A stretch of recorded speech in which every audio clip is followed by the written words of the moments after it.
The woman is caught off guard by something and exclaims, "HUH." 7 years later, on this day, the Catastrophe Memorial Park stands solemnly in the background as a figure sits alone, reflecting deeply. With a heavy sigh, he recounts being kicked out of the Hunter Training Center, his voice filled with frustration and disappointment. Member Han Sung-yoon, speaking from above, addresses him directly. "A hunter? Yeah, right?" The conversation takes a surprising turn as Han Sung-yoon states, "You no longer need to come to the training center." The young man is bewildered and confused as he asks, "What are you talking about all of a sudden? For what reason am I being kicked?" A hand clenches into a fist, symbolizing frustration or determination. The protagonist contemplates how his stats could remain unchanged despite years of training. The protagonist's confusion and disbelief reach a peak as he questions the situation. A sudden question about someone else's father's death interrupts the narrative, adding an unexpected twist. A man leans on a bench, gazing at sunset. A character exhorts someone to be strong. The same character urges, "Don't give up." The woman exclaims, "You're so strong, my girl," as she embraces her companion warmly. The protagonist declares, "I won't give up," as they run through a cityscape. The scene shifts to a rainy rooftop with the text, "Hi" or "OY" appearing in the sky. The number 1 is prominently displayed, possibly indicating an important chapter or sequence. A door creaks open as rain pours down, creating a tense atmosphere. The protagonist stands outside the door, looking determined and slightly exhausted. A figure pleads, "Please go back, sir." The director responds with a firm, "Director, just once." In the rain, the protagonist begs for another chance to take the hunter exam. "Please help me take the hunter exam once more. I can't give up like this." The director sighs heavily as he turns away. A character shouts angrily, "HEY, you fucking bastard." Another character retorts, "Why don't you freaking get it?" A man in a white shirt exclaims, "What do you mean it's not?" as he looks concerned. Another character, visibly angry and dripping with rainwater, shouts, "You failure of a bastard." The scene cuts to the same character from panel 79, now in a different position, still looking distressed as rain falls heavily. The screen goes black with only the word "if" displayed. The scene returns to the character from panel 79, now clearly crying and visibly upset. A lone figure stands in pouring rain, a somber expression etched on their face. The scene transitions to a close-up of raindrops falling heavily against a window pane. The protagonist reflects, "If I had even a little talent," as the rain continues to pour down relentlessly. He contemplates aloud, then. The Tower of Trials praises the character for their iron will. The character is confused and asks, "Who's that?" The character reacts in distress with a loud "WHH" as water splashes around them. The character expresses confusion again by saying, "What's this?" A character shouts in anger, "Seriously? You bastard." Another character responds with confusion and disbelief, "How dare you cause a..." The narrator exclaims in frustration, "That annoying bastard. TSK." A character struggles underwater, gasping for air and shouting, "MMFP, I can't breathe." The Tower of Trials selects all suitable candidates from Earth, leaving Faye 2B questioning if a second catastrophe has occurred.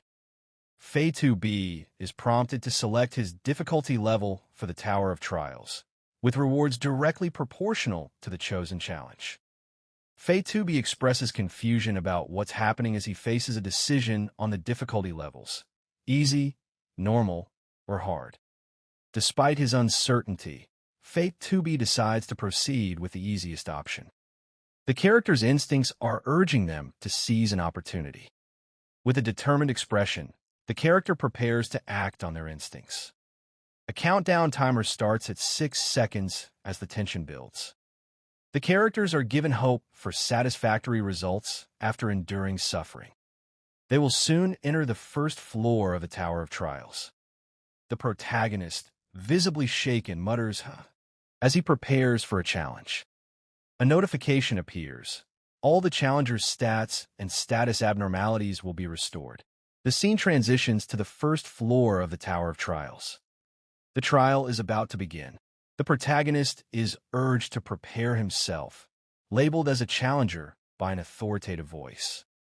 As the protagonist stands on the edge of a vast desert, he stammers, "This is," indicating his initial shock and confusion. He exclaims aloud, "Desert?" highlighting his disbelief at being in such an unexpected environment for a trial. A notification confirms that a weapon will be provided. The protagonist is now ready to face the challenges ahead. The subject of this trial is survival. Reward for completing the trial, releasing a unique trait. Unique trait? I'm going to get something I've worked so hard for over the past 7 years. A unique trait as a reward? The protagonist, determined and focused, prepares to tackle his first challenge with a sword. A burst of energy or magical force propels the protagonist forward, suggesting an intense start to their adventure. Confusion and surprise fill the protagonist as they encounter something unexpected in their path. The protagonist's first step into the tutorial trial is marked by a single digit, hinting at a countdown or sequence. With a determined shout, the protagonist begins the tutorial trial, setting off an intense journey of challenges. The chosen difficulty for this trial is set to hard, indicating that the protagonist will face formidable obstacles. A massive sand golem rises from the ground, its glowing eyes piercing through the air. The protagonist exclaims in shock as he realizes what's happening around him. The countdown begins, emphasizing the urgency of the situation. A notification appears, urging survival against the sand golem for a set duration. Time is running out as the remaining time is displayed, 9 minutes and 58 seconds. The protagonist struggles to dodge an attack from the sand golem, his expression filled with frustration. The man in a suit raises his hands, signaling surrender or peace as he sits with the text "Absolute Cinema" below him. The tutorial trial begins with a countdown. A character, visibly stressed, screams as the tutorial trial starts. The difficulty level for the Tower of Trials is set to hard. Sand golems appear in front of the character, readying themselves for combat. The character curses loudly as they face the challenge ahead. The objective is clear: defeat the sand golems within a time limit to survive. The sand golem approaches with a menacing growl as the protagonist, identified by the number 4, ponders his escape strategy. A countdown timer ticks down from 4 minutes and 33 seconds, heightening the tension of the chase scene. The protagonist questions if he can truly evade the sand golem by running, despite its slow appearance. The sand golem's impressive size is emphasized as it moves quickly despite looking sluggish at first. The desert biome presents a challenge. The protagonist realizes that maintaining stamina for 9 minutes straight in such conditions is impossible.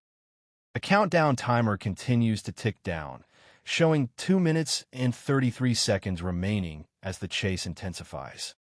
The protagonist declares, "The world gave me a sword and told me to survive. Anybody can tell what you're supposed to do." The protagonist reflects on 7 years as a hunter, confidently claiming superior knowledge to most field hunters. The protagonist recognizes that monsters like golems will stop moving if their core is destroyed. However, the cores of these monsters are usually in hard-to-reach places. If that's the case, the protagonist takes a determined step forward. The protagonist advances with resolve.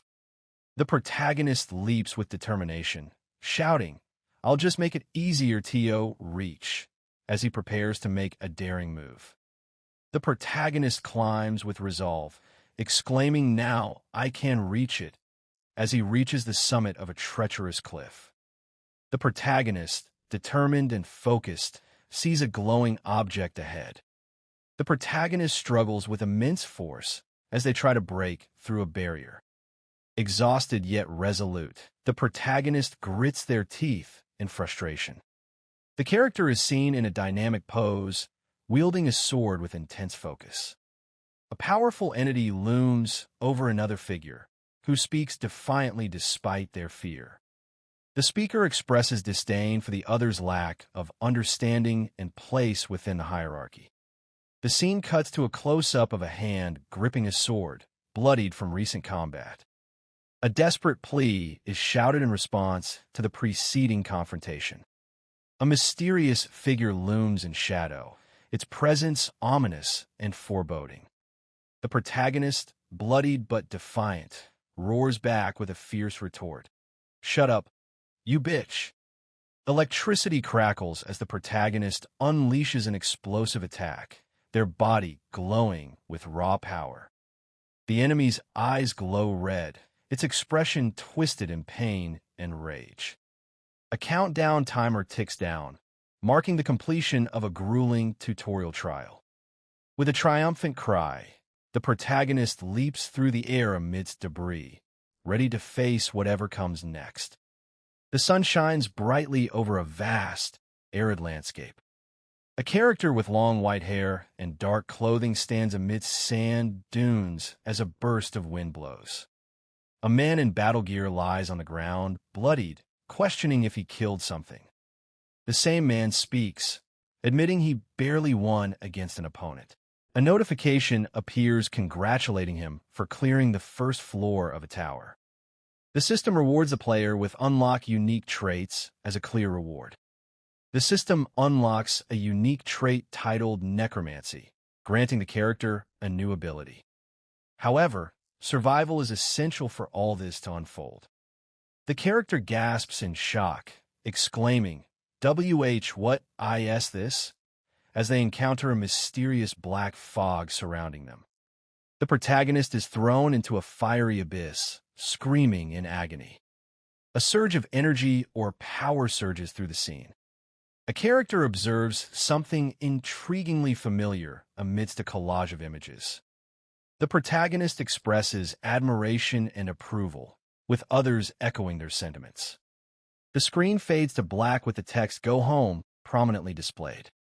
Characters react in various ways. One is overwhelmed by a divine revelation. Another remains indifferent, while some express exasperation or disbelief. The green, frog-like character is visibly distressed and covering its face with its hands.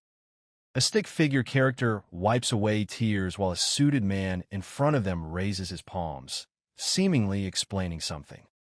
The protagonist contemplates absorbing a spirit, questioning if it's their unique trait. A decision is presented: absorb the sand golem's spirit or not. The protagonist hesitates before deciding to absorb the spirit. The protagonist absorbs the sand golem's spirit successfully. The protagonist's proficiency increases by 7% after absorbing the spirit. The character grapples with confusion, saying, "Oh, cock, huh?" The hunter grins, his eyes glowing with determination as he thinks about a new skill that could make him even more formidable. A sign in the distance reads, "Please move to the waiting room," but our protagonist ignores it and continues forward. The air crackles, hinting an impending transformation or power-up for the hunter. With a heavy heart, the hunter decides there's no other option than to move on with his journey. A figure lies injured, blood dripping from their wounds as Korean text looms overhead. The same figure, now healed and standing, questions aloud with a speech bubble above them. The figure, lying on the floor in a large room, wonders if they will be healed after the trial. They also reflect on the small bed size. The figure, now lying down, ponders their next move and questions if they can escape from the tower. The mysterious tower puzzles the newcomer with its enigmatic call, leaving him questioning his purpose in this place. A command interface appears, offering 5 options: info, store, community, inventory, and trial. The protagonist contemplates using one of these commands. With a determined expression, the character resolves to prioritize survival amidst the challenges ahead. The word trial is prominently displayed as the character prepares for whatever lies in store. A countdown timer in a futuristic interface indicates 23 hours and 21 minutes until the second floor trial, with a message stating that the user cannot select the trial yet. The screen displays Community, followed by a notification. You have entered the community. Difficulty: Hard. A chat window shows various characters expressing confusion and frustration about their stats, returning to 0 after awakening. The character realizes that everyone in the chat is confused, and it seems like non-hunters have also been dragged into this place.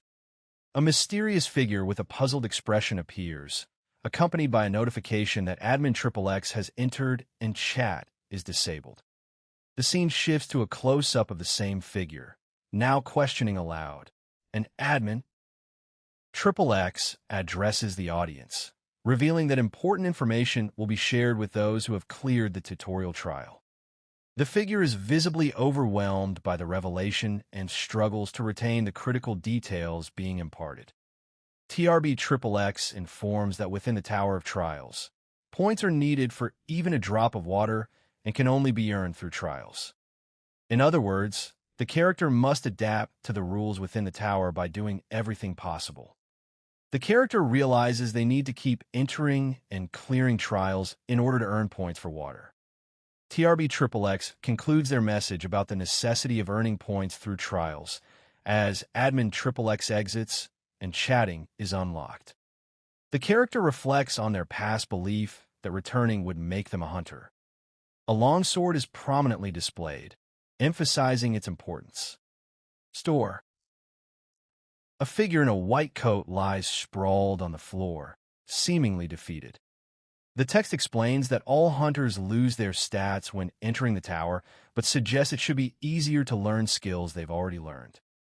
The character reflects on not being on the same starting line as others and the importance of training to catch up. The character's eyes widen in shock, sweat beads forming on their forehead as they gasp for air amidst a sudden downpour. The character exclaims, "Perfect," while standing confidently with a sword at their side. They thank the waiting room for its healing effects and state that it allows them to train easily. The character mentally resolves, saying they should be able to train for the next trial without any issues. The character chuckles softly, closing their eyes in a moment of relief before opening them again with a slight frown. The character contemplates aloud about what to do regarding their hunger. The character accesses their inventory and sees various items listed with quantities next to them. The chat that was confused is quiet, as it's almost time to clear the second floor. Yokok expresses a sense of unease or hesitation. Can I manage to survive again? No. The response is firm and decisive. Shang appears, possibly indicating a name or title related to the scene. I will survive.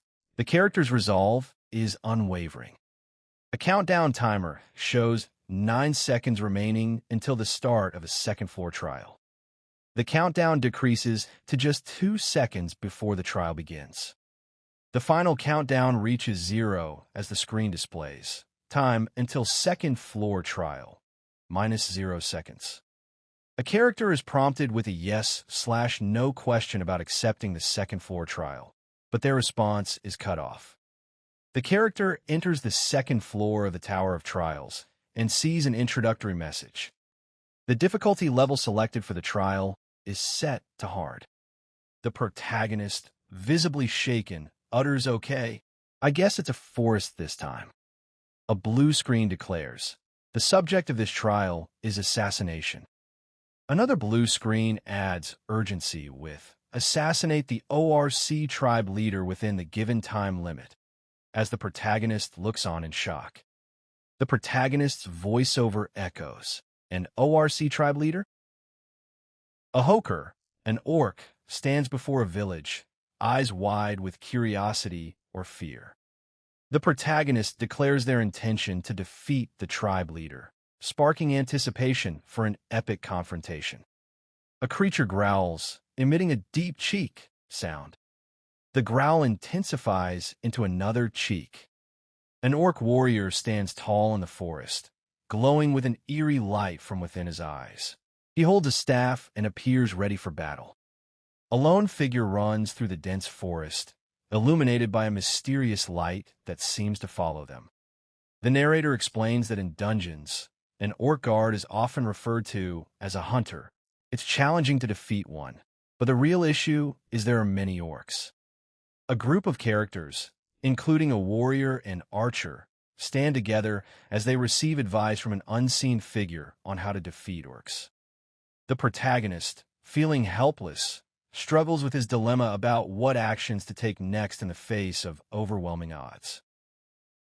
The protagonist decides to retreat temporarily and come back later with a plan after realizing there is still hope for completing their mission. The character finds a way to make enough firewood. The character decides on their next action, speaking in English and Korean. The character uses a blue crystal to create something. A close-up shows the creation of a torch using the crystal. The character is pleased with their invention, exclaiming it works. The character smiles, satisfied with their progress. According to the Hunter Association, the orc guards aren't always standing guard. The scene shifts to a fiery explosion, engulfing trees and buildings. A figure in white clothing is seen running away from an explosion. Another explosion occurs, this time with a large fireball dominating the frame. The protagonist contemplates using fire to seal off a village, hoping it will protect him from returning orc hunters. Before setting the village ablaze, he needs to eliminate at least 2 orc workers first. The sound of orc voices echoes through the forest as they move. One orc falls silent and gasps in pain, indicating it has been defeated or injured by an unseen force. The unique trait, Necromancer F, is activated. The protagonist is given the option to absorb the orc's spirit. The protagonist exclaims, "Yes, this is what I was waiting for." The protagonist absorbs an unknown power, his eyes glowing with intensity. Using stored spirits, the protagonist's stats increase permanently, strength by 4 and agility by 2. Era. The fast recovery skill is revitalized, allowing for a safer recovery process if the protagonist was careless earlier. Stamina increases by 4 as well. The guard also boosts his stamina. The text "Tuping Upin" appears, possibly indicating some form of notation or label. A character shouts "CHIK" twice in rapid succession as flames and debris fly around them. The narrator reflects on the situation. 3 workers, 1 guard, and an old clan head, totaling 5 individuals. The text "Dao Lingren" appears, possibly indicating a count or confirmation of something related to 0 people. The guard has separated from the clan head, seemingly giving up on guarding it. A character shouts "HA" in exertion or anger. The text "YM" appears with a slashing motion as another character counters with cheek. Another character echoes the cry, "CHIK," emphasizing their determination. The fiery explosion engulfs the scene, leaving a trail of destruction and chaos. A figure in dark robes is engulfed by an intense burst of flames, their body twisted in agony as they scream. With a fierce yell, the protagonist delivers a powerful punch to the enemy's face, sending shockwaves through the air.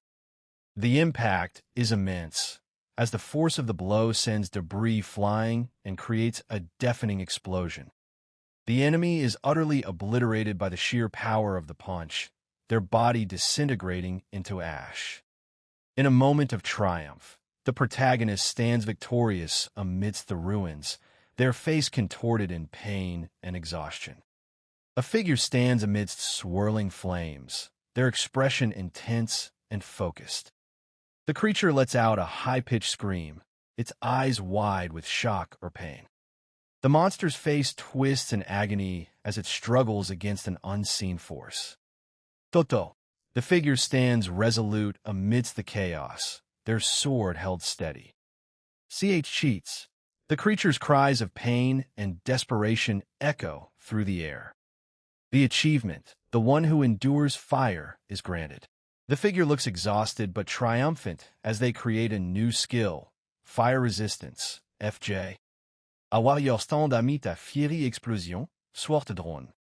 The necromancer, KG, stands in a fiery environment, his eyes glowing with intensity.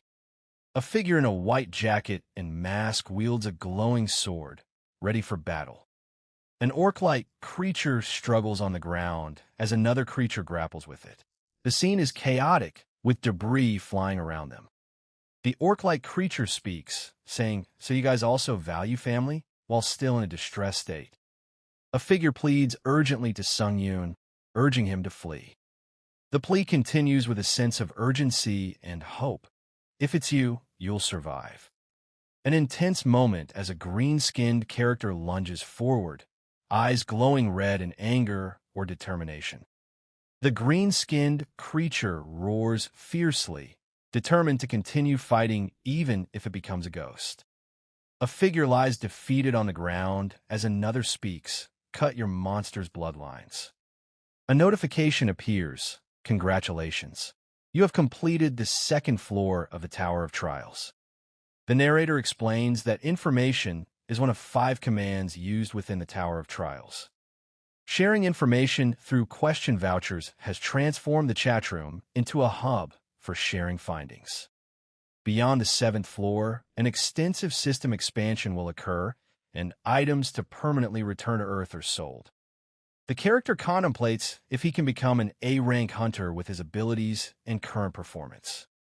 The character's unique trait is necromancy, F, at 65% proficiency, allowing absorption of dead spirits for use, and permanent stat increases proportional to spirit quality. The character reflects on how his abilities could be a scam if he had them in the real world. He just barely completed the 2nd floor.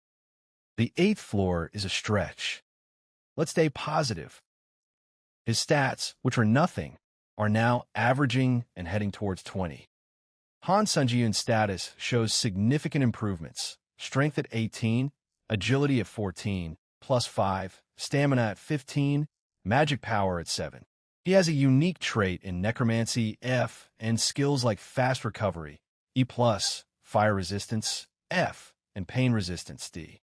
First, the character roars with strength as they prepare for a powerful move. Another figure exclaims in awe, "I've heard of the realm beyond humans," with a mischievous laugh. The first character stumbles back, shouting E5 mink OHH as they realize the magnitude of their mistake.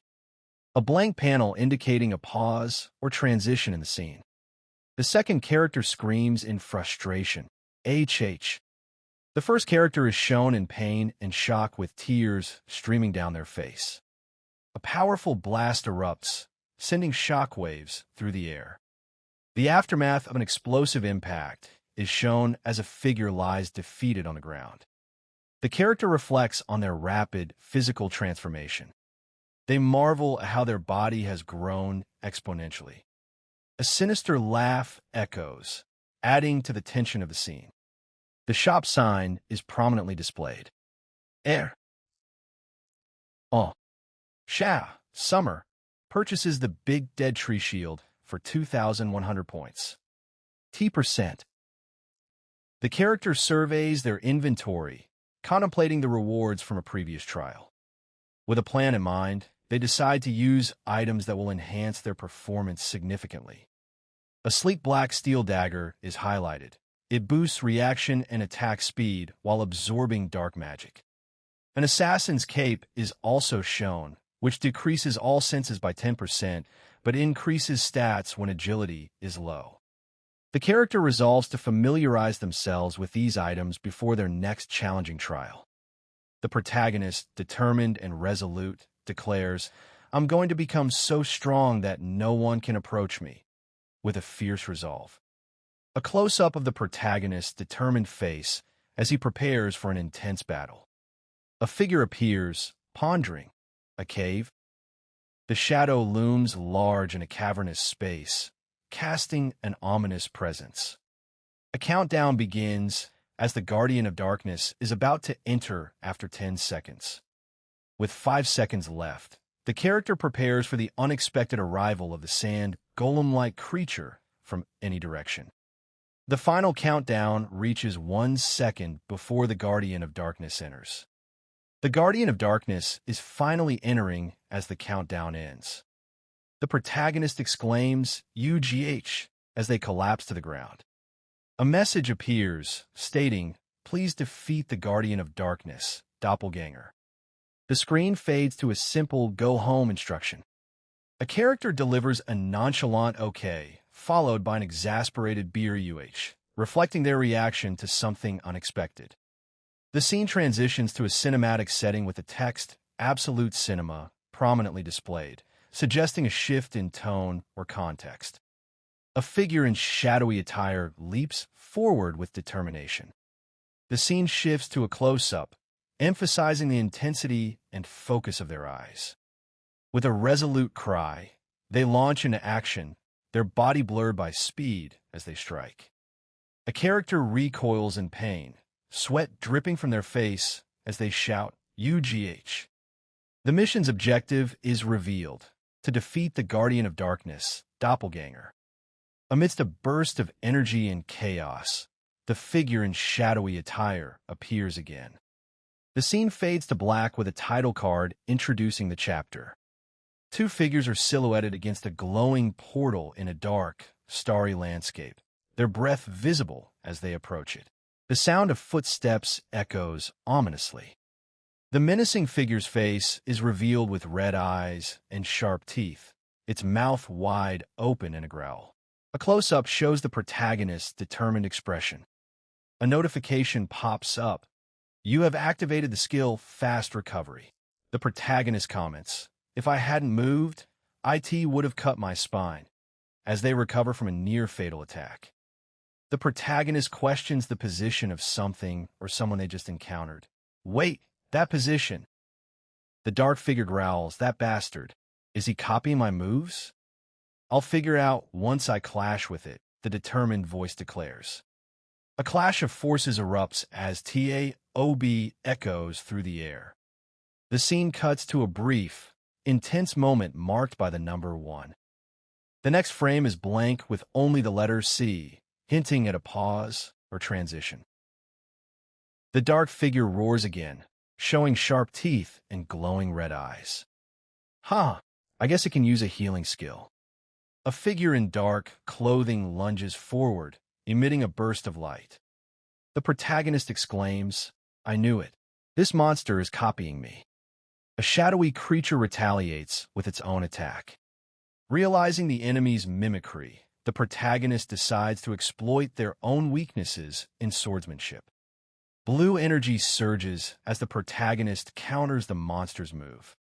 Satisfied with his strategy, the protagonist declares, "Perfect," just like that. The intense energy crackles as a powerful attack is unleashed. A burst of vibrant purple and blue energy explodes outward, leaving debris in its wake. Two figures clash amidst swirling energy, their movements fluid yet fierce. The victor stands tall with a determined expression, blood trickling from a wound. The victor pauses in confusion, questioning the source of such overwhelming power. A card is revealed, hinting at a strategic move or significant event. A mysterious figure appears, eyes glowing with an otherworldly light. The character grapples with a formidable opponent, their determination evident as they deliver a powerful blow. With a swift motion, the protagonist unleashes a devastating attack, their skill on full display.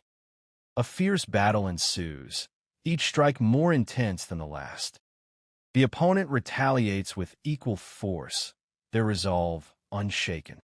With a final burst of speed and agility, the protagonist gains the upper hand in this climactic duel.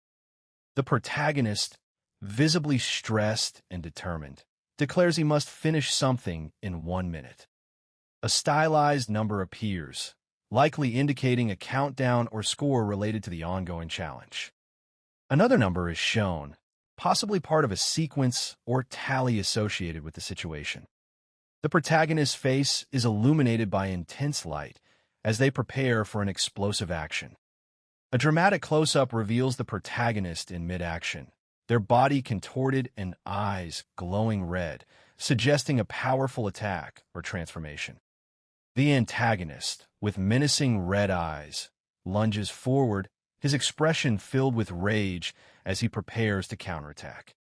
The shadowy figure roars in triumph, the words "IT worked" echoing through the air. A figure lunges forward with a sword, striking downwards. The protagonist grimaces in pain and exertion as he grapples with his opponent. With a guttural cry of effort, the protagonist pushes himself off the ground, determined to continue fighting. The antagonist's voice echoes, warning, "It's not over yet. Pay attention." The protagonist looks up in surprise and confusion as something unseen approaches. The character, determined despite their injuries, declares it's their chance to kill something important. But it's better to die trying than to die in vain. A menacing figure with glowing red eyes roars, "GEKRK," as it lunges forward. The ground shudders violently as the creature's roar echoes through the night, indicated by the sound effect, and a streak of light. The figure's eyes glow intensely in red as it delivers a powerful attack labeled KOH. The scene cuts to a close-up of a determined character, gritting their teeth with determination and sweat on their face. The creature is struck by an unseen force, indicated by the sound effect, Arania Wee, as it recoils backward.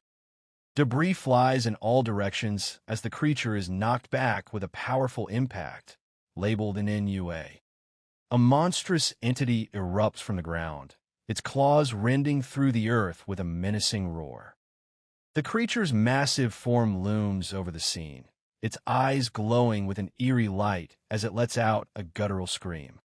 A figure stands defiantly in front of the beast, their eyes reflecting determination and fear. The figure raises a weapon, preparing to face off against the monstrous entity. In a final, desperate gesture, the figure channels an immense amount of power into their attack. A character is engaged in a fierce battle, their body battered and covered in blood. The aftermath of an intense confrontation, with blood splattered across the scene, suggesting a brutal fight has just concluded. The protagonist celebrates after clearing the third floor of the Tower of Trials, indicating their progression in this challenging quest. A series of images featuring various characters and objects, with one panel showing a character saying, "This will make a fine addition to my collection," hinting at a sense of accomplishment or acquisition.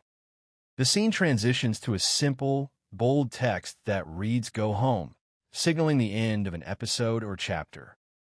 A character expresses agreement with "OK," and another adds "BRUH," suggesting a lighthearted conclusion to the previous scenes.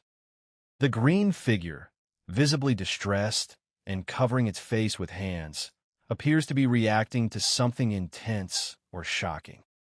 A man in a suit, holding up his palms as if surrendering or explaining himself, is shown below the text "Absolute Cinema," suggesting he might be addressing an audience or making a significant statement.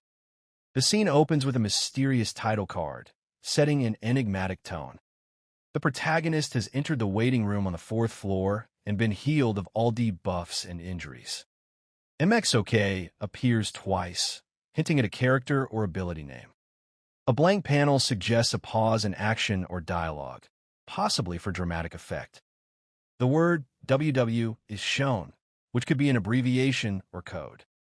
A mysterious figure emerges from a swirling vortex, labeled TA-OV in bold blue text. The protagonist declares with satisfaction, "Looks like I healed perfectly," as they examine their hand. The scene shifts to a dark, menacing figure identified as the doppelganger spirit, labeled Na. Text reveals that this spirit was earned in a cave after clearing the 3rd floor trial. The protagonist reflects on his past battles, noting that the density of the spirit is incomparable to other monsters he faced. The unique trait necromancy has reached 100% proficiency, and its rank improved by 1 level. A detailed description of necromancy, E, reveals that it allows the user to absorb spirits from the dead for various effects. The protagonist wonders if he can absorb their skills, similar to how he obtained fast recovery after a near-death experience.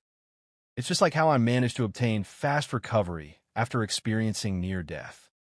The text, Jin Gao, appears, hinting at a new development or instruction in the story. Kim Sungjin reveals that the trial's theme is competition, leading him to consider the possibility of having to kill someone else. In this trial, I might have to kill someone else. You have been matched with another challenger for the 4th floor trial. The 4th floor trial begins now, with a remaining time of 1 day. The common trial clear condition is to defeat the Goblin King within this time. A sign declares a trial failure penalty as death.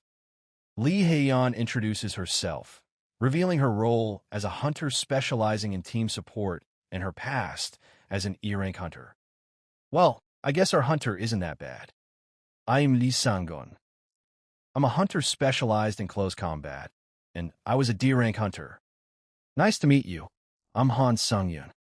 The hooded figure reveals their specialization in close combat, hinting at a background beyond just being a hunter. Amidst tension, the figure admits to aspiring to be a hunter, but clarifies they are not one now. The protagonist declares their confidence in handling their role. Their mentor assures them, "Sure you can." With a stern warning, the mentor states they'll remove anyone deemed detrimental to the team. The new character reflects, "Yeah, I'm used to this. I forgot about that." A mysterious figure introduces themselves as a newbie with a dismissive tone. They assign the newcomer a simple task: stay back and deal with mobs. A man in armor, wielding a sword, thinks despite not liking someone, he can tell they're skilled enough to back up their words. The Tower of Trials is where skills are all that matters as the 3 characters stand before it. The castle doors will now open. The theme of the trial is a 3v3 competition. Work with your teammates and complete the trial before the other team. Goblins attack, their numbers overwhelming. The protagonist charges forward, ready to fight. A character expresses confusion about goblins moving in an organized manner. Another character, visibly frustrated, demands to know what a newbie is doing. The first character urges the second one to hurry up and fight. The second character, realizing they are not paying attention, expresses disbelief at their own actions. A character declares they will complete a spell soon, while another pleads to be buffed and uses up all supportive spells. A character exclaims, "Huh? W8." A figure in a blue cloak lies on the ground, seemingly defeated. The character with dark hair and yellow eyes is puzzled by something, indicated by HUH, above their head. The same character's expression shifts to one of shock or realization as they look upwards. A dramatic scene unfolds where the character wields a sword and faces off against an army of zombies, with there's no way. Suggesting a dire situation. The character is seen from behind, looking down at something on the ground. A greenskin creature is shown being struck by a powerful attack, indicated by the number 1 and an exclamation mark. A monstrous creature lunges forward, wielding a massive sword.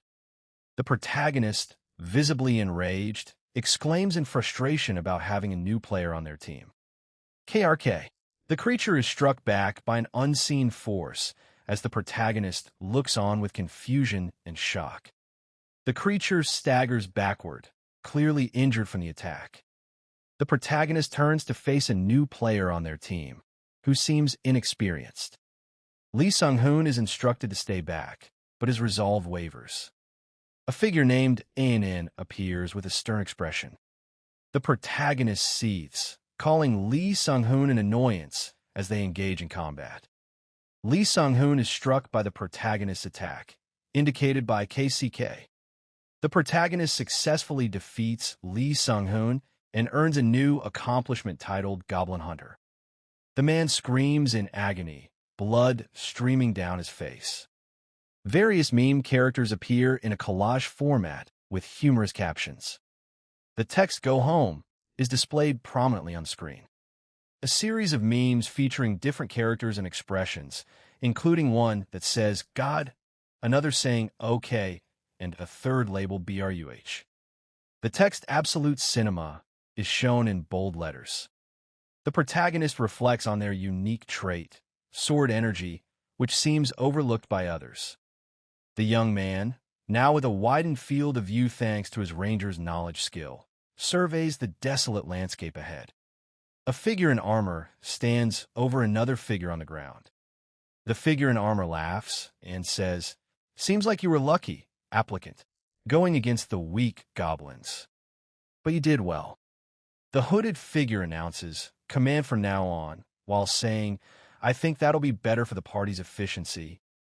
A voice asks, "Do you perhaps have a problem, Lee Sang-hoon SSI?"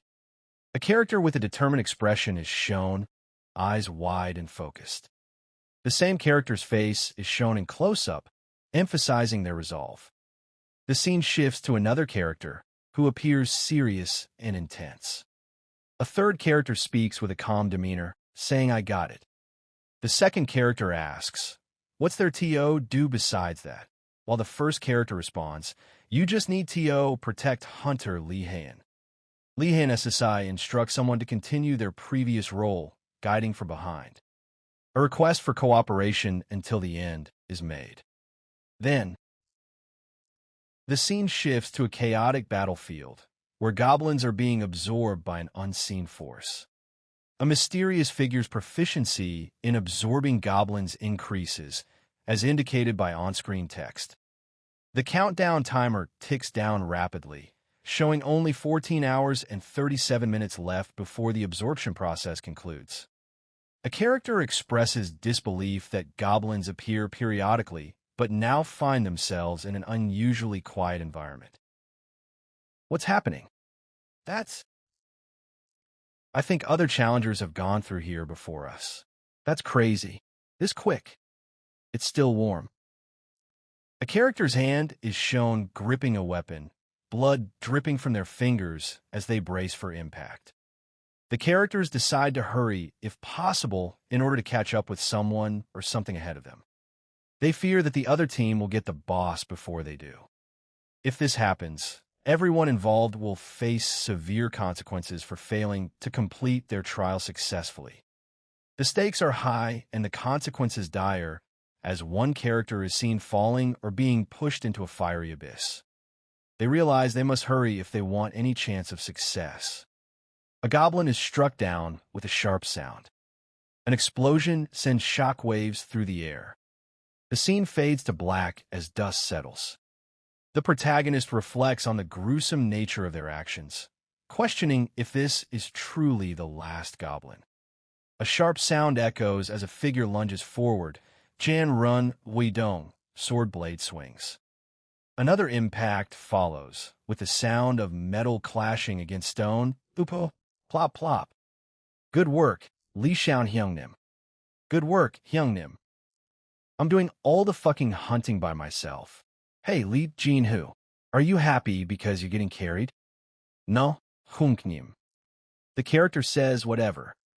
One character says, "So we can hurry and go back," while the other responds, "Yes. I'll open it right now," Hyungnim, indicating a plan to leave. A third character giggles, "Hee hee." The first character exclaims, "This is fucked," showing frustration or concern. Text on screen reads, "Conditions have been satisfied," suggesting a goal has been met. The challengers team prepares to enter the Goblin King's Spiral Tower. The boss battle will commence when only one team remains victorious. No one can leave their current location, heightening tension and stakes. One of the challengers expresses frustration with a terse, annoyed remark. A character declares, "I will go against them myself." Lee Han SSI pleads for only the agility buff. The narrator responds with, "You can give all the remaining buffs to Lee Sang-hoon SSI." A figure in a cloak, holding a staff, appears with an aura of power. The character confidently says they'll leave backup to another if needed and receives confirmation from someone off-panel that they got it. A notification pops up indicating the character's agility has increased by 2 points for 10 minutes, evoking a sense of excitement or nostalgia in the reader. The same cloaked figure boasts about being better than average hunters and having killed more than 30 goblins. A blank panel suggesting a pause or transition in the narrative. The figure muses on whether they are currently at their best. The protagonist declares, "Then I can do it," as they prepare for a significant challenge. A rabbit character brandishes a gun and shouts, "Back OFFDOC." The scene cuts to a simple text panel with the words, "Go home," displayed prominently. A series of meme-style images featuring various characters reacting with expressions like God, OK, and BRUH. The final frame showcases a character in a suit, raising their hands in surrender or defeat, accompanied by the text, "Absolute Cinema." The hooded figure confidently declares their superiority as a hunter and boasts about killing over 30 goblins. "He's coming. Get ready." The protagonist, with a determined expression, shouts, "Open shield," as he prepares to activate a shield. A bright flash of light and sound, indicating the activation of a shield. The protagonist is seen in midair, surrounded by debris from an explosion or impact. The protagonist, now in a defensive stance, faces off against another character who appears to be attacking with a sword. The protagonist is thrown back by the force of an attack, landing on his back amidst debris. A character's face is shown in close-up with a determined expression. The scene shifts to an intense action shot, with characters engaged in combat amidst explosive effects and dynamic lines. An attack is depicted as a glowing blue energy blast connects with the ground, creating a dramatic visual impact. A character's expression changes from surprise to shock, eyes wide open and mouth agape in reaction to an unseen event or threat. The scene returns to close-up of another character who appears to be in a state of intense focus or concentration with glowing eyes. A character utters the word KUK as they prepare for an attack, their face showing determination and aggression. A fierce battle ensues as two combatants clash with their swords, each strike marked by a bold "Don." The scene cuts to a close-up of one fighter, exclaiming something strange, indicating an unexpected twist in the duel. The other fighter responds with confidence, "I'm definitely more skilled," only to be interrupted by a realization. But he's blocking my strikes in a strange manner. Determined, the first fighter decides, "I should use more strength," preparing for an intensified assault. The confrontation reaches its climax as one fighter delivers a decisive blow, declaring, "This is the end." The protagonist delivers a powerful blow, sending shockwaves through the air. A close-up reveals the antagonist's eyes glowing red, indicating he can see the path of the protagonist's sword. The protagonist is hit with a forceful impact, his face contorted in pain and shock. The antagonist declares, "It's his eyes. He can see the path of my sword," highlighting the vulnerability revealed by this ability. The protagonist counters with a swift move, his sword cutting through the air. The character's vision blurs as they shout in distress. A swift, powerful strike connects with a loud KOK sound. The aftermath reveals the character standing amidst fallen foes and debris. The scene shifts to a close-up as the female protagonist observes a male companion's shaking hand, her expression filled with concern. The character confidently declares, "I'm good." Another character echoes, "Same," as they prepare for action. A monstrous creature roars in anger, its face distorted with rage and blood. The battle concludes triumphantly. The text reveals, "You have defeated the trial's goal, the Goblin King." A character exclaims, "HHE's a monster," in shock. The scene transitions to a new panel with OC's name appearing. OC congratulates the player on completing the 4th floor of the Tower of Trials. The reward for completion is an increase in all stats by 4, and an additional skill instant acceleration D is obtained.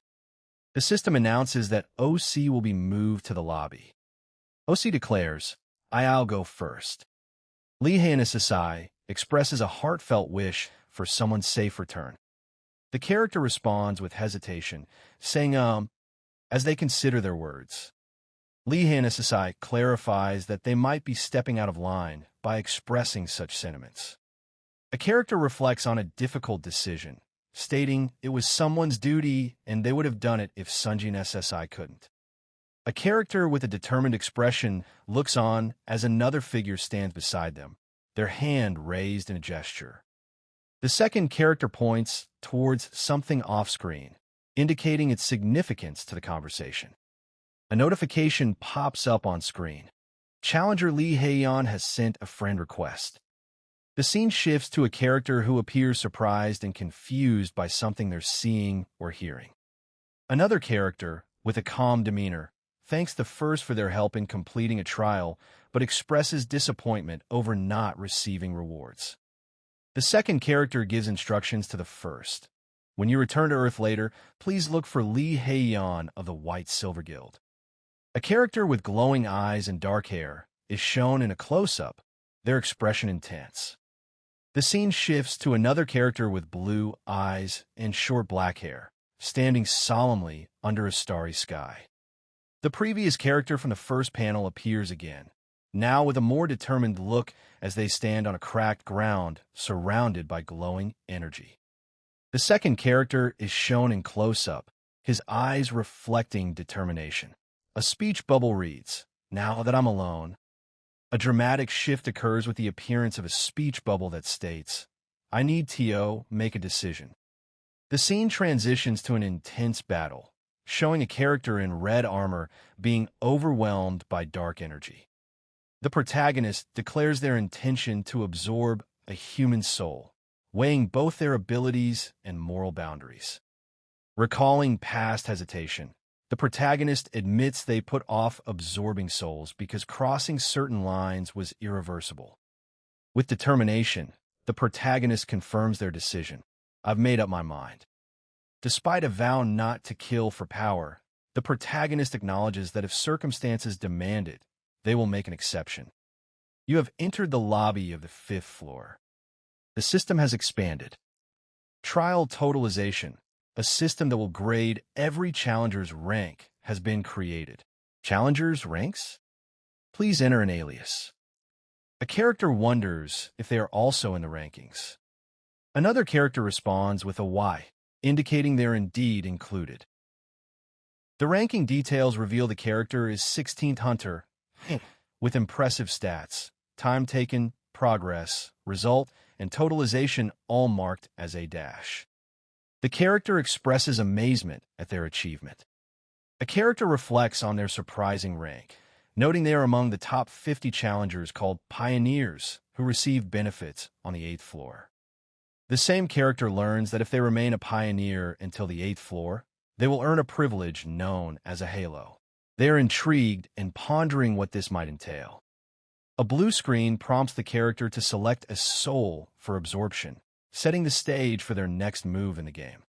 The character has 4 souls absorbed so far out of 15 possible choices: Lee Xiaon, Lee Jinho, M. Sang-yoon, and Goblin King. Manhwa feels he has surpassed human limits after using stored souls.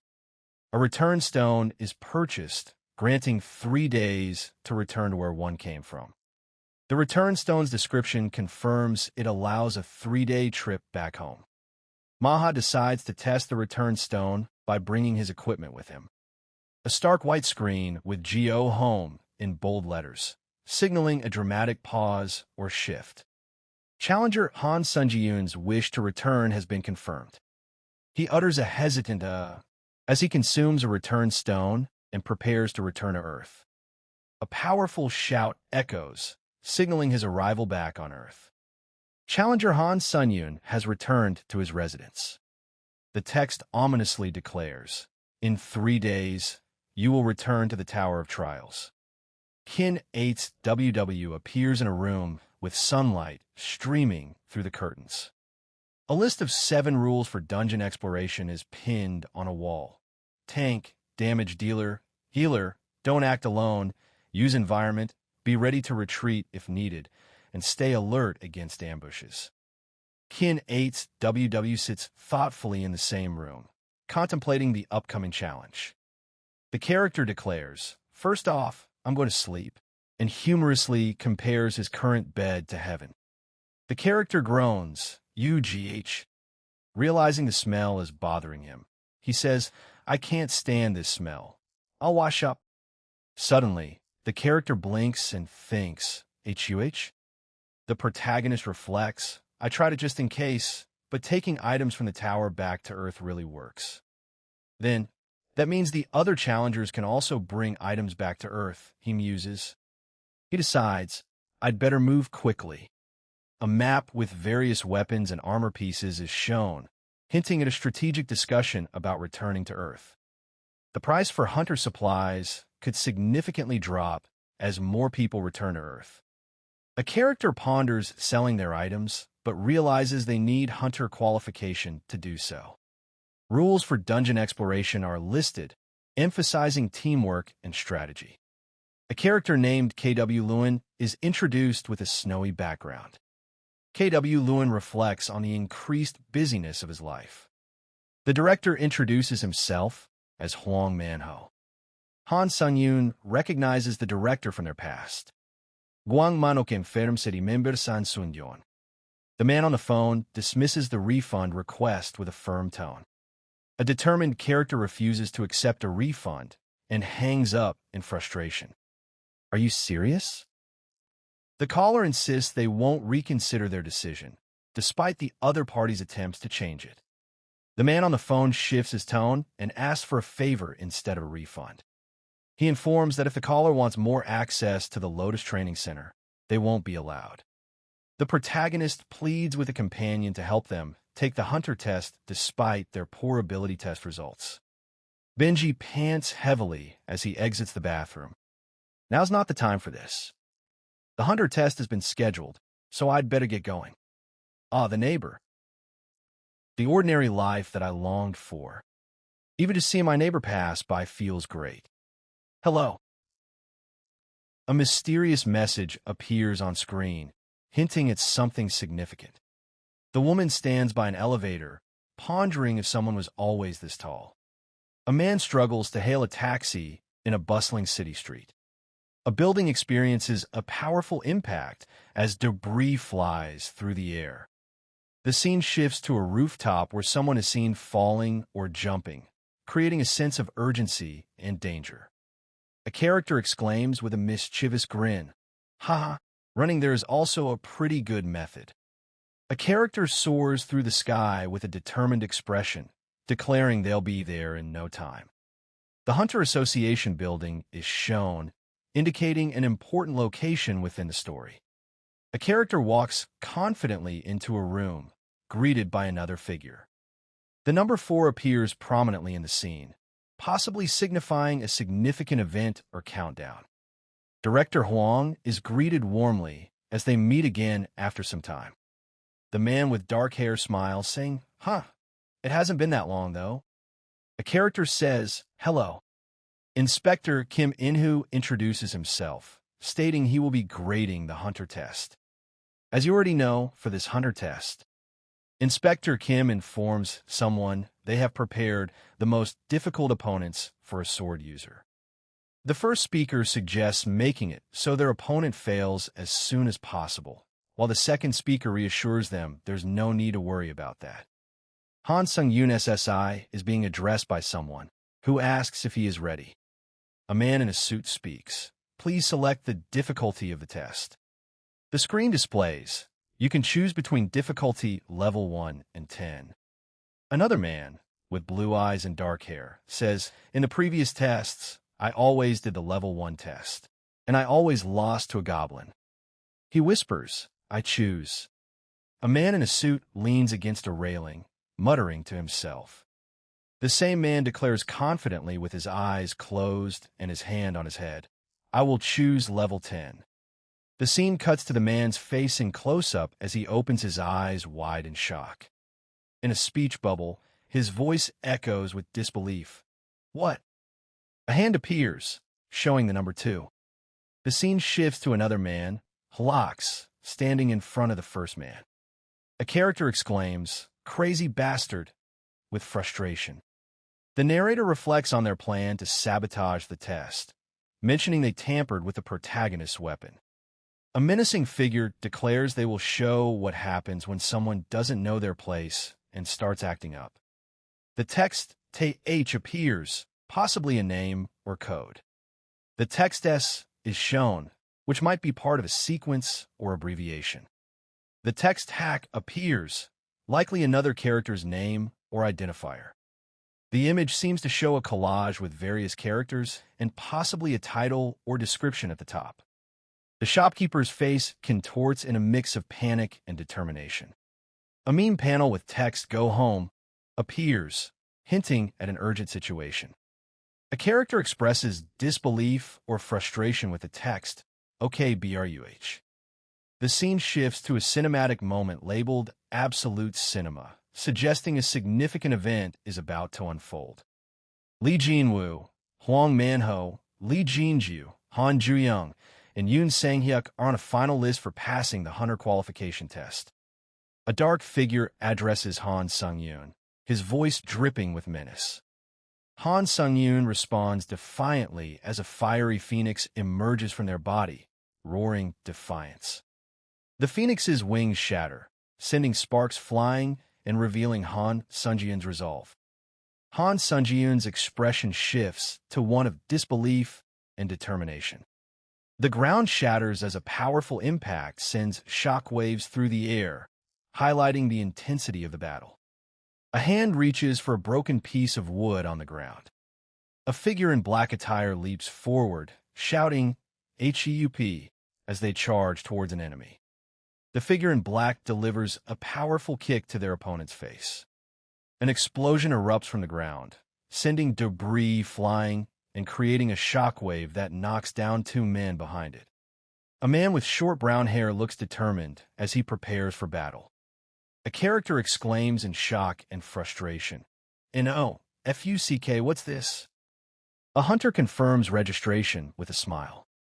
The official hunter status is confirmed by the woman's words.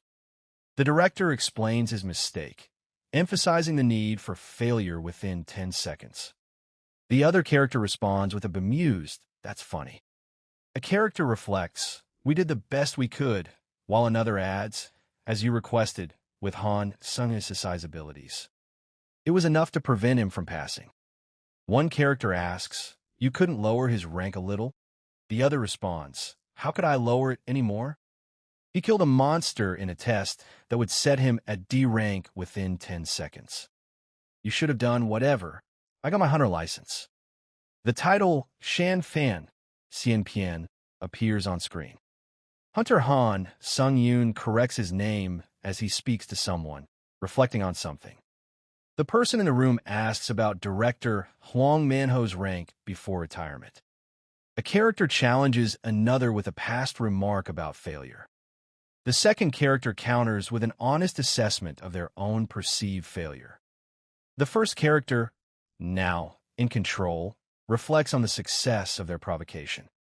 The protagonist is caught in a physical altercation with another individual who appears to be stronger. The antagonist delivers a powerful punch, sending the protagonist flying backward. Despite being defeated, the protagonist explains that this was self-defense and not an attack. The antagonist counters with a retaliatory move, indicating they are ready for payback.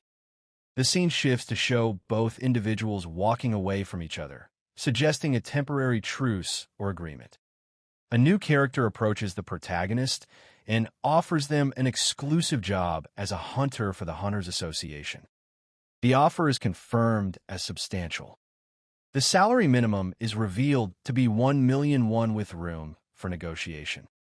It's a deal that ensures the recipient isn't at a disadvantage. The recipient expresses surprise and concern over the high salary. A man, identified as director, holds a document and looks at it intently. The scene transitions to a blank panel with no dialogue or visual elements. Director explains that they saw Han Sung-yoon's potential for something related to hunting. A man in formal attire, presumably director, addresses someone off-panel by saying director. The scene transitions again to a blank panel with no dialogue or visual elements. Director continues the conversation about Han Sung-yoon's potential. The protagonist confronts someone about manipulating test difficulty. Despite the confrontation, the protagonist decides not to make a fuss but cannot trust their partner in a contract. Recent rumors suggest hunters have been summoned to the Tower of Trials due to strange phenomena. The protagonist reflects that everyone now knows about the Tower of Trials. He sold his equipment at a decent price, and he used those 3 days very productively. It's almost time. You will soon return to the Tower of Trials. The green, frog-like creature with a surprised expression blinks rapidly. A character in formal attire raises both hands as if surrendering or explaining something. A glowing purple number, 9, appears against a white background. The same glowing purple number 9 is shown again, this time with a character's silhouette in the rain behind it. A character is lying on the floor of an empty room, saying, "I'm back at the tower." The same character stands in a dimly lit room, with a speech bubble saying, "As expected, I can use my items freely both in the tower and in the real world," while a glowing item lies on the floor. The character decides to add items from a treasure chest to their inventory. The character prepares for an upcoming challenge on the 5th floor. A character with dark hair and a black cloak stands confidently, their hands outstretched. The player receives an achievement called the First Returner. A new skill called Eyes of the Truth, has been created. The character looks surprised and confused, muttering, "HUH." The newly acquired skill is highlighted.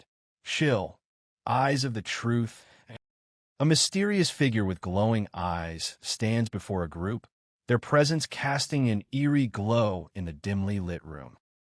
The same figure, now illuminated by a faint blue light, points at something off-screen, revealing a magical ability that allows them to see through illusions and detect lies. This is great. What unexpected luck. You have purchased Secret of Hunter's Shield, D+. A notification appears, stating that 3,800 points have been deducted. The narrator reflects on a sword's value despite its high cost, noting its beneficial effects. The sword is shown glowing with energy, and text explains it has an effect of paralyzing opponents when hit. The character is presented with a trial challenge on the 5th floor. The character decides to take up the challenge, saying it's been a while since they last faced such trials. The scene shifts as the character enters the Tower of Trials, specifically the 5th floor. Details about the trial are revealed. It is titled Hunt, with 1 day remaining and a difficulty set to hard. The objective is to defeat the wolf person, the boss of the Wolf Gorge. The character stands before a towering cliff under a full moon. The protagonist, person, is surprised by something off-screen. A group of demons or monsters appears, seemingly attacking from a distance. With a powerful shout, the protagonist unleashes an attack, sending the enemies flying into the air. The protagonist delivers a swift kick to one of the creatures, causing it to collapse.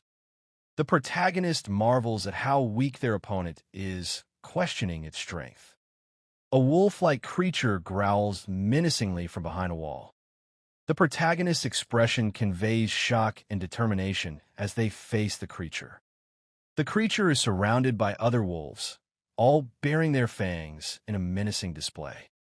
A massive wolf-like beast roars fiercely, its mouth agape with sharp teeth.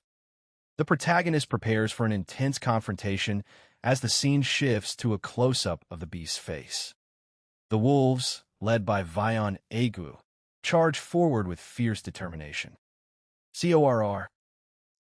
Mlo reflects on how the Trial of Towers should be conducted. No. The wolves advance menacingly, their eyes glowing with malice. A character comments on the situation becoming fun. The character reflects on gradually going insane. The scene shifts to a different setting with a character labeled by. The character reaches 100% proficiency in the Hunter Dagger skill, Shengzhi E+ rank. The fast recovery skill also improves to D rank. The Hunter Dagger skill from the third floor is slowly growing. I should get a new sword skill. The protagonist challenges their attacker, demanding relentless assault. The character reflects on their necromancy skills improvement, hoping it will help develop a unique trait. A blank panel with no dialogue or action shown. Another blank panel, maintaining the silence of the previous one. The character muses they are gradually approaching the center of the Wolf Gorge. A blank panel continues the quiet progression. An abrupt cut to a different scene, focusing on MRX. T2B.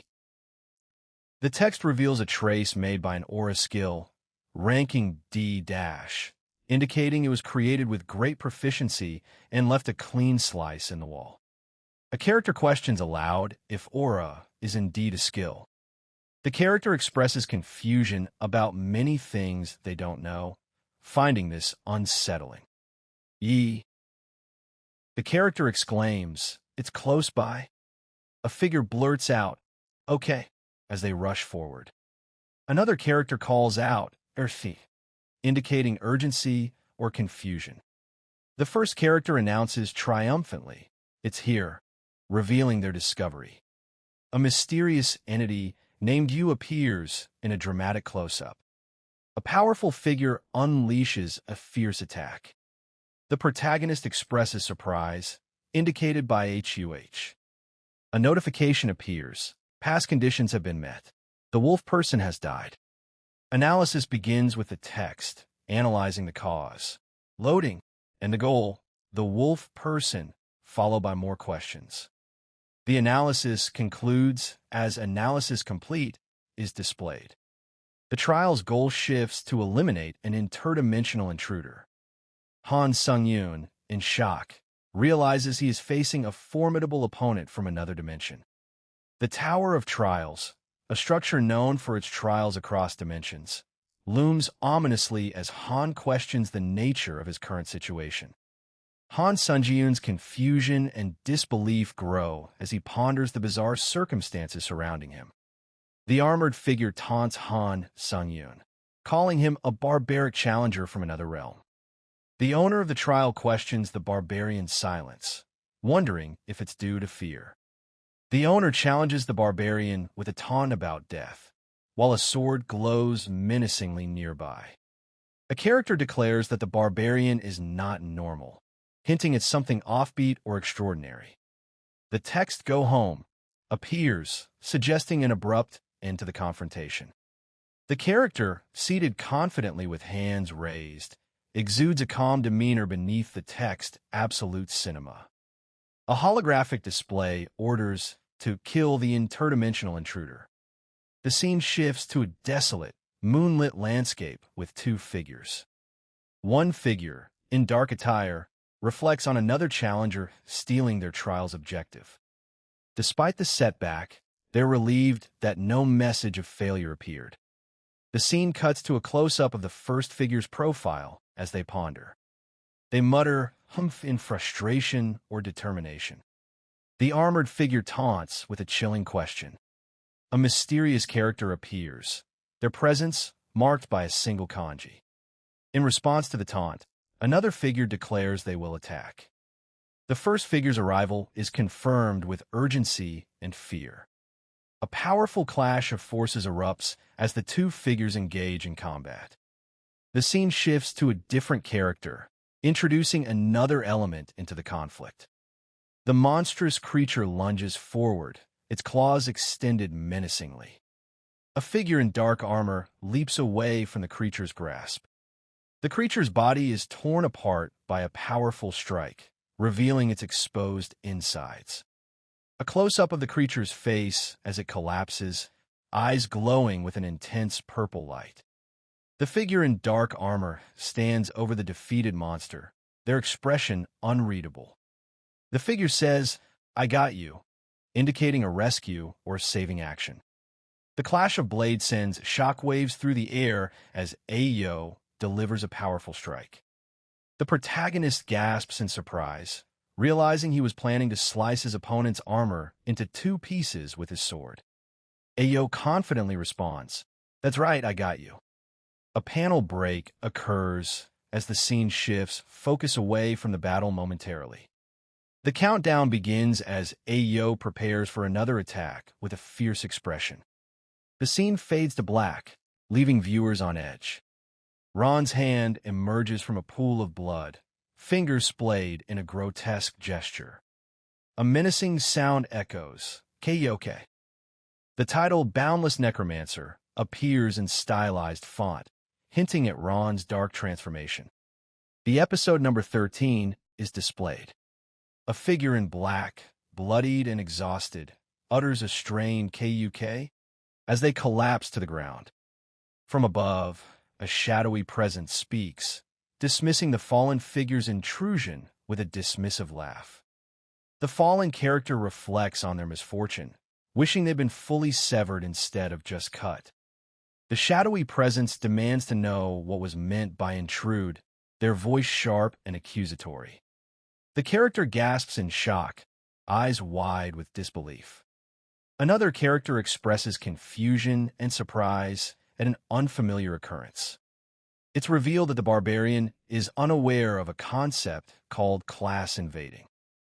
The first character curses, clearly frustrated by their predicament. A character is visibly distressed, questioning why things are happening to their trials. Another character reassures them by saying the Tower of Trials usually operates this way. The distressed character decides they will finish their task and stop dragging it on. A character exclaims, "W8." The number 2 appears in a circle. Another character asks, "Could you perhaps tell me what class invading is?" And from the 8th floor, there's a system expansion called Class Invading. Class Invading ticket in the store. You can purchase the invading ticket and seeing as you called this a barbaric dimension, does that mean you came from another world? A character asks where they came from, then dismisses it with a shrug. The scene shifts to another character who has activated their Eyes of the Truth skill. The new character's eyes glow intensely as the skill is activated, revealing the truth about someone else. The original character confirms that they are not lying, indicating the effectiveness of the skill. Another character expresses frustration and annoyance towards the original character. The man with dark hair and crimson eyes speaks, his tone both calm and challenging. A surprised exclamation echoes through the air as the other character reacts to an unexpected statement. The man's words are bold and defiant, suggesting a challenge or declaration of intent. The masked figure, with a purple helmet and glowing eyes, stands amidst shattered stone, delivering an amusing revelation. With a smirk, the masked character reveals their pain-resistant skill as they shrug off the pain in their arm. A character clutches their arm, blood visibly dripping from a wound. In other words, I'm not holding it because of the pain. If I let go of my arm, like so, skill Fast Recovery has been activated. My skill, Fast Recovery, will automatically heal it. I had to act helpless, so you'd give me information. A character with white hair and a glowing aura delivers a speech about healing-type swordsmanship. Another character responds, acknowledging the first's full strength, but emphasizing their inevitable death. The protagonist pauses in midair, sword held aloft, pondering his next move. With a determined look, the protagonist declares that full strength will keep increasing. A notification pops up. You have used all your possessed evil spirits. Your stats have permanently increased. Your healing has strengthening traits, too. The assassin's cap activates, boosting movement speed by 15% and showing a remaining time of 59 seconds. The character experiences an instant acceleration boost. A mysterious figure in black appears, adding to the tension. A powerful attack is unleashed with a resounding impact. A frustrated character exclaims, "Damn it, since I'm in the 5th floor." A powerful aura skill is unleashed, its energy swirling and crackling in a darkened arena. The narrator acknowledges that being hit by this high-rank aura skill would be perilous due to its strength. Despite the danger, the character believes their stats are superior, allowing them confidence in avoiding critical hits.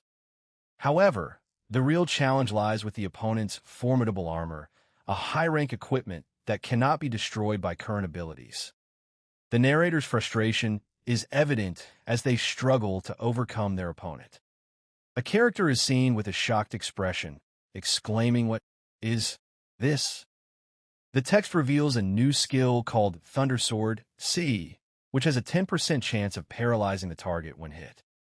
The video ends with a humorous meme featuring various characters reacting to something, ending in OK and BRUH. A character with white hair and a single eye patch raises both hands, suggesting surrender or capitulation. The character struggles, emitting a pained UGH as they are enveloped in electric energy. The character is shocked and confused, exclaiming, "What is this?" A digital display reveals the Thunder Sword skill with a 10% chance of paralyzing when it hits a target. Eitaitu karu displays Je14 tipto 14.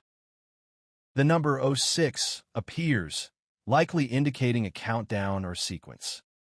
A character exclaims "Kyok" in Korean, possibly indicating surprise or attack. In a thought bubble, the character reflects on armor's effectiveness. It would have been a pain if that armor had paralysis resistance, but I'm glad this gamble paid off. The character utters UGH in frustration or exertion. Another sound effect, KUK, echoes as the scene progresses. The masked figure grunts in frustration, reflecting on a missed victory. A 5th-floor challenger's skills are questioned by the masked figure. The masked figure is bewildered at the challenger's extensive abilities. The armored figure utters, "Let's finish this." The other character pleads, "Wait, I can give you answers to what you want to know." The first character responds with a firm, "I don't need it." The menacing figure utters a dark curse, "You damned barbarian." The character's face contorts in pain as he screams, "MXOA." A hand emerges from the ground, gripping something unseen with determination. The protagonist reflects inwardly, "I'm gradually becoming numb when it comes to killing. However, if I feel uncomfortable every time I kill someone, that's a bigger problem." A glowing text box announces a 15% increase in proficiency. The system informs that the trial's difficulty is not proportional to its rewards, and all rewards will be modified. The character has obtained the skill 3 Lacerations A. For completing the trial, the character receives 7,500 points as a completion reward and an additional 3,500 points. The C-rank reward is replaced by an A-rank reward, surprising the character. Seeing how much the original difficulty of this trial was changed shows just how strong the Intruder Knight truly was. But to get an A-grade skill, amazing. The character humorously exclaims, "Haha." A glowing portal appears, leading to the 6th-floor lobby where injuries and statuses will be restored. Han Sunjiyun's information is added to the leaderboard as he steps through a swirling blue vortex. The protagonist, now in the lobby of the 6th floor, checks their inventory, revealing items like armor and weapons. An inventory screen displays various items, including a cloak and a sword. A thought bubble flashes across the screen. To think dimensional invasion exists.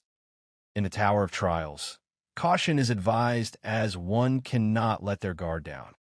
The protagonist reflects on wanting to save their question voucher until reaching the 8th floor. A sign prompts the protagonist to write down what they wish to ask, with 5 question vouchers available. The protagonist contemplates asking about a floor invasion. LRES contemplates alerting others if an invasion occurs. whether or not he can be alerted immediately in case of an invasion. This should be good, LRES thinks as he sends his question. LRES's query is sent. A reply arrives from Murnakoa. The protagonist is surprised by something they've already accomplished. An explanation about a floor invasion system, which allows players to invade a challenger's trial if it's within the first 10 classes, but not special trials like combined trials. The current floor doesn't have this information available yet. The protagonist identifies something as a climbing breaker, which is a tool or ability they can use. A character reflects on their situation, feeling a mix of despair and relief. The character acknowledges that a question voucher is not an all-powerful solution, but expresses gratitude for its sparing use. Blank panel, no new information. Blank panel, no new information. The character contemplates a situation that didn't deplete their question voucher, showing relief and perhaps a hint of triumph. Blank panel, no new information. Let's use the awesome items I got on Earth. The character calls out inventory, followed by a sequence of numbers and symbols, possibly indicating an action or command within the game interface. A close-up shot of the inventory screen shows various items laid out, including what appears to be a chest, a shield, and other mystical objects. The character uses Kroken's Magic Tower's Restoration Box to restore Secret of Hunter's shield. All the number of uses, 1, of Kroken's Magic Tower's Restoration Box have been used. The character expresses satisfaction, saying, "Oh, the performance of this box is better than I thought. I thought a cleaning stone was a waste of money." Time until the 6th floor trial, 1 hour 12 minutes. The character contemplates their next move, considering checking the leaderboard and community board before time runs out. The character looks at a trial account leaderboard and is surprised to see themselves in 3rd place on the 5th floor's list. The character realizes they are now ranked 3rd, prompting an expression of surprise. 16th boasts about significant rank improvements.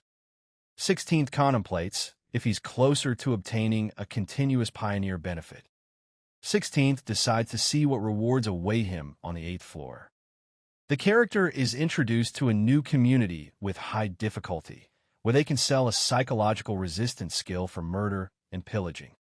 A heated argument ensues in the chat as someone calls out others for their actions related to murder, accusing them of being monsters who are not human. The character is left bewildered by the chaotic and disordered nature of the community they have entered.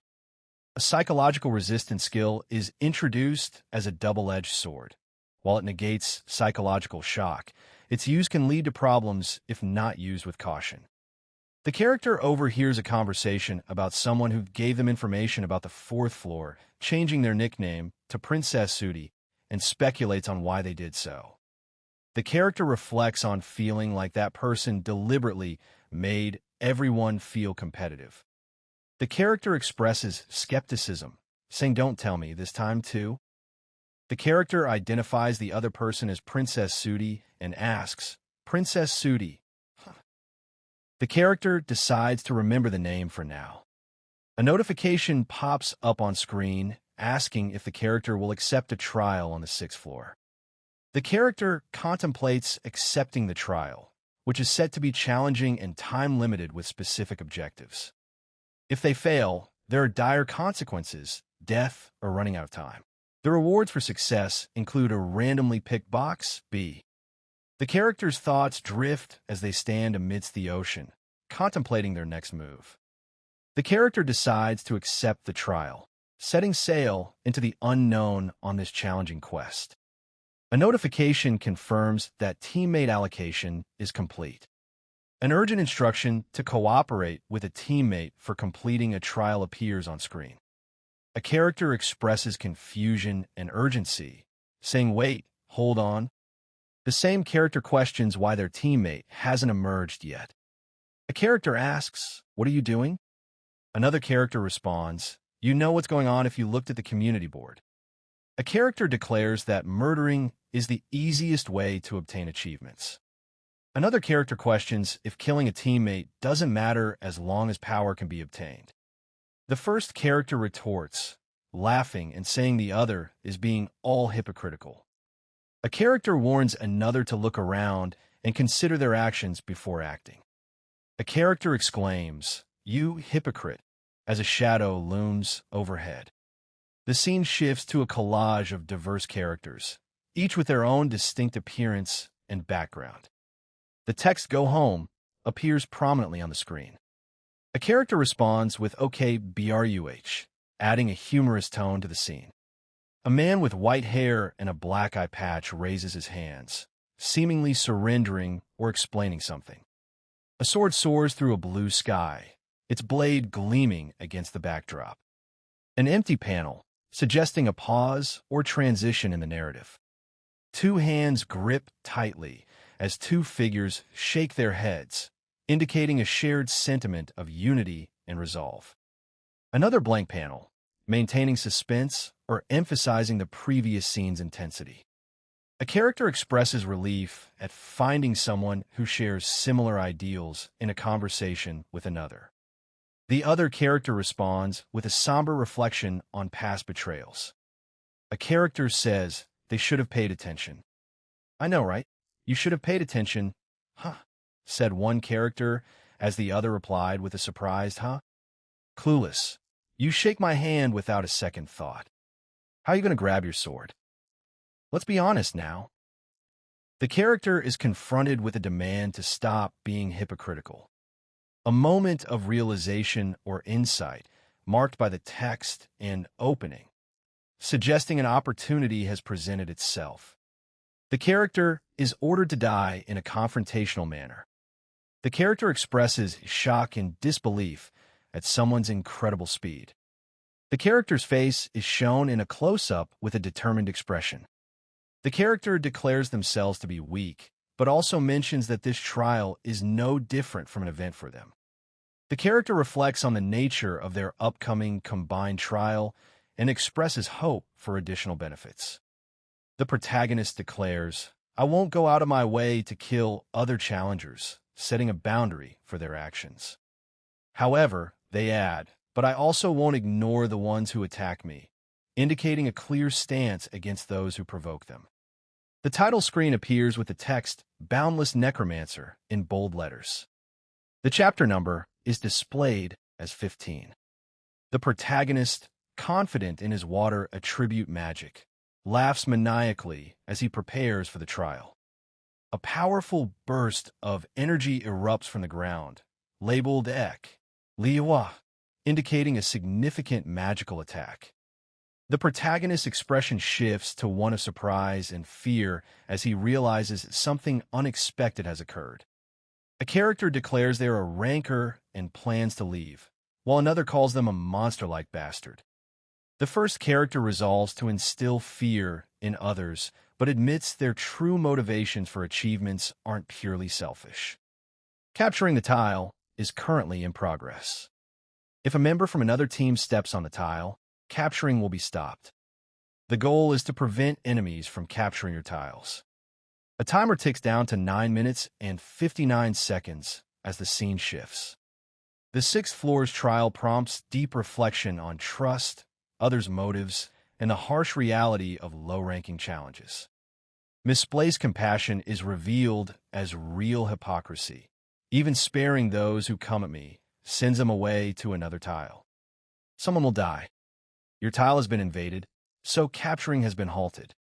The mysterious figure asks a question in Korean, marked by the character Shan, Sien. The character in a red and gold uniform explains to someone off-panel why there are 4 people present for what should be a 2-person team trial. The same character, still in the red and gold uniform, directly addresses another person with a dismissive tone. The title 4 Gangsters appears, introducing a new chapter or storyline. A character is confirmed as aware of something important by another figure. The response, as you've said, suggests agreement with the previous statement. The protagonist delivers a fiery retort, vowing to end their enemy's life. A character lunges forward with a powerful strike, their blade slicing through the air. An explanation is given for an ability known as Heart Solidarity, highlighting its unique nature. Kim Jin-hyun's pain is shared with Han Sung-yoon as he faces an attack. Han Sung-yoon retaliates, hoting-hik. A powerful blow lands on Han Sung-yoon, indicated by the sound effect cook and a kick. Han Sung-yoon activates his skill, Pain Resistance, protecting himself from further attacks. The pain resistance reduces all types of pain by 15% for Han Sung-yoon. A character exclaims in triumph as water splashes around them, followed by a notification stating they've touched the water from the trial and their stats have decreased. The character expresses disbelief at being penalized for touching the water during the trial. Another character declares it to be the worst situation possible, if not for them being a normal challenger. The first character reflects on their current predicament as they prepare to leave. The character, overwhelmed with emotion, exclaims God as a pink-haired girl looks on in shock. A stick figure character with a handkerchief to its face is shown alongside the text Absolute Cinema, indicating a dramatic or emotional moment. The protagonist exclaims in distress as a dark, ominous figure looms overhead. Despite his dire circumstances, he maintains a smug confidence, implying he's not an ordinary player. A character numbered 4 is present and appears to be involved in the unfolding drama. The chapter number, Chapter 16, is displayed prominently on screen. The protagonist delivers a swift and devastating blow, leaving his foes stunned. With a triumphant smile, he declares victory over his opponents. The enemy's expressions shift from shock to horror as they realize their defeat. The protagonist is awarded the one-hit killer achievement for his decisive win. The character learns a new skill, Contempt for the Weak, F, and exclaims in frustration. A character, wearing a white outfit, leaps into action with dynamic motion lines. The scene shifts to another character in black attire, who appears to be in mid-air, executing a powerful move. The second character lands with force, as indicated by the impact and debris flying around them. The sound effect Hioke suggests a loud impact or explosion. Another character, dressed in black, launches into an airborne attack, their body twisting through space. The game interface displays the achievement Merciless Killer and a notification that dexterity has increased by 1 point. A dramatic battle ensues as a powerful figure is struck down, leaving behind a cloud of dust and blood. A figure in a black outfit with glowing red energy surges forward, ready to strike. The protagonist reflects on their shared pain and damage, acknowledging that while they share it, the extent of their injuries is less severe than expected. With an expletive-laden curse, the protagonist expresses their frustration and anger at being in this situation. A mysterious figure with a golden aura appears, questioning if they are human and summoning a powerful attack labeled Jin, Gold. The protagonist is seen in mid-air, having just dodged an attack. They express relief but also fear as the situation escalates. With another explosive curse, the protagonist warns their opponent to stay away and pleads for them to stop. The protagonist struggles, shouting in pain. An explosion erupts behind them, sending shockwaves through the air. With a determined expression, they exclaim, "Tish this is my only chance," as they leap into action. The antagonist taunts with chilling words. The feeling of having your neck sliced is pretty intense. A character sighs dramatically, I am screeked. The scene shifts to a close-up with the number 80 prominently displayed. Another character says simply KK in a dialogue box. A third character responds tersely with just M and an exclamation mark. The first character, visibly enraged, shouts, "Mother, F asterisk CKR." The second character gains the achievement titled Cold-Blooded Climber. The screen displays a notification. You have earned 1,500 points. TCR congratulates the player for clearing the 6th floor of the Tower of Trials, awarding them a random box, B, reward, and 8,000 points. TLIR instructs the player to move to the waiting room. T-Teb absorbs Lee Songjun's soul. TTRB absorbs Kim Jinhyun's soul, and another character absorbs Song Jinuk's soul. TDIR reveals that the player has absorbed Han Seokjun's soul as well. TCR announces that the player's proficiency in necromancy has reached 100% and increased their rank, with a display of necromancy, O, and a celebratory WO. You have entered the 7th floor waiting room. A glowing blue orb hovers in midair, hinting at some mysterious power. The achievement list has been created. The character is puzzled and asks, "Achievement list?" The achievement list reveals various ranks. S rank for first returnee, A to F ranks with no achievements listed except C rank one-hit killer. The character contemplates, should I take a closer look? The achievement details are revealed. C ranked for one-hit killer, achieved by killing a challenger with one hit. The reward is the skill Contempt for the weak, F. The character seems intrigued. The character reflects on their achievements. The achievement titled Merciless Killer is displayed, indicating a rank E and rewards for killing multiple challengers in sequence without hesitation. Another achievement, Cold-Blooded Climber, is shown with a rank D, rewarding the player 1,500 points after defeating more than 5 challengers in one trial. The character comments on their progress through these achievements. The narrator explains that once achievements are gained, skills and stat improvements can be earned as rewards, suggesting a system where killing opponents leads to various benefits. The character expresses curiosity about the random box reward. The man hesitates, his eyes reflecting doubt as he holds a gift box. He thinks it's not worth much for a 6th-floor trial reward. Deciding to open the box anyway, he says he'll finish absorbing souls after. The box opens with a loud Karo-OOD, revealing an unexpected surprise inside. A small green creature emerges from the box, causing shock and awe as it lands on the floor. The creature's name is Ouch, revealed in bold text. The man is left stunned by his unexpected reward. The young man looks puzzled as he sees a small green creature before him. The man is confused and asks, "WH, what is this?" while the tiny creature struggles with his expression, saying, "Am I supposed to catch it?"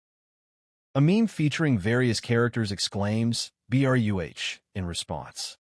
The man and another person celebrate together, shouting, "We did it!" Someone tries to stop the celebration by saying, "Hey, stop, that's gross." A character exclaims, "Hey, stop, that's gross." The protagonist and their team exclaim in triumph, "We do it," as they celebrate a victory.